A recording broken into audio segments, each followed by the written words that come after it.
ओम शांती. चला तर बघूया आजच्या मुरलीचे सार.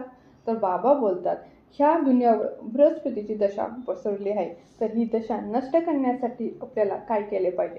तर बाबा बोलतात, हे बृहस्पतीची दशा पसरली आहे, त्याच्यामुळे आपल्यामध्ये जे 16 गुण होते, जे 16 गुण आपल्या सतयुगमध्ये होते, ते आता सगळे जसे आपण शिड्या खालीच उतरत आलो आहे तसे ते 16 गुण अनष्ट झाले आहे. पण हे 16 गुण संपूर्ण बनण्यासाठी बाबा बोलतात की मी जी ज्ञान शिकवत आहे त्याची नशा तुम्हाला चढायला पाहिजे आणि तुम्ही योगमध्ये राहिले पाहिजे आणि मी देह अभिमानी आहे हे लक्षात ठेवले पाहिजे. म्हणजे तुम्ही नेहमी योगमध्ये राहावा आणि स्वतःला आत्मा समजा, तेव्हा ते 16 गुण अनिष्ट झाले ते तुम्हाला पुन्हा प्राप्त होतील. परत बाबा एक महत्त्वाचा पॉईंट आपल्याला सांगतात की आपण दुसऱ्याचे अवलोकन करण्याच्या पेक्षा स्वतःकडे लक्ष द्या. स्वतःला विचारा की माझ्यामध्ये कोणत्या गोष्टीची कमी आहे किंवा माझ्यामध्ये कोणते वाईट गुण आहेत, माझ्यामध्ये कोणता काटा आहे. तर तो काटा कशाचा पण असू शकतो. कोणाला क्रोधाचा असेल, तर कोणाला मोहमायेचा असेल, तर कोणाला कामचा असेल.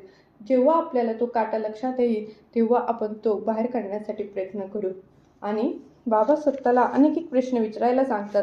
ते म्हणजे स्वतःला विचारा की मी स्वर्गामध्ये जाण्याच्या लायक आहे का. आणि जर आपल्याला आतून उत्तर येत असेल तर जर मी स्वर्गामध्ये जाण्याच्या लायक नाही, तेव्हा काय केले पाहिजे. तर बाबा बोलतात, जास्त पुरुषार्थ केला पाहिजे. जेव्हा तुम्ही जास्त पुरुषार्थ जावा तेव्हा तुम्ही स्वर्गामध्ये जाण्याच्या लायक बनाल आणि तुम्ही देवतासारखे बनाल. कारण देवी देवतांमध्ये कोणताही वाईट गुण नसतो, ते 16 कला संपूर्ण असतात. आणि ब्राह्मण यांचा आधार मुरली आहे, तेव्हा आपण रोज मुरली वाचली पाहिजे. जेव्हा आपण मुरली वाचू तेव्हाच आपल्याला बाबांचे श्रीमंत समजून जाईल. त्यामुळे आपण मुरली न चुकता वाचली पाहिजे आणि त्यातल्या प्रत्येक एकतरी पॉईंट आपण लक्षात ठेवून त्याचे स्मरण केले पाहिजे. तेव्हा बाबांनी आजच्या मुरलीमध्ये सर्वात महत्त्वाचा संकल्प आपल्याला सांगितला आहे की मी मास्टर सर्वशक्तिमान आत्मा आहे. शिवबाबा तर हे मास्टर सर्वशक्तिमानचे सागर आहेत आणि आपण त्यांचे बेटे आहोत, तर आपण त्यांच्यासारखे बनले पाहिजे. आपण स्वतःला मास्टर सर्वशक्तिमान आत्मा म्हटले पाहिजे.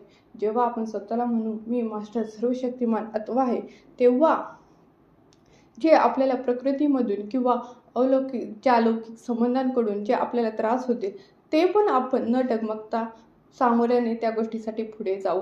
तेव्हा आज सगळ्यांनी एकच संकल्प लक्षात ठेवा की मी मास्टर सर्वशक्तिमान आत्मा आहे. ओम शांती. तर आज जे आपण मुरलीचे सार तर बघितले, ते छोटेसे आपण प्रश्न उत्तराचा गेम खेळू. तेव्हा आजचा पहिला प्रश्न आहे, दुनियावर कोणती नशा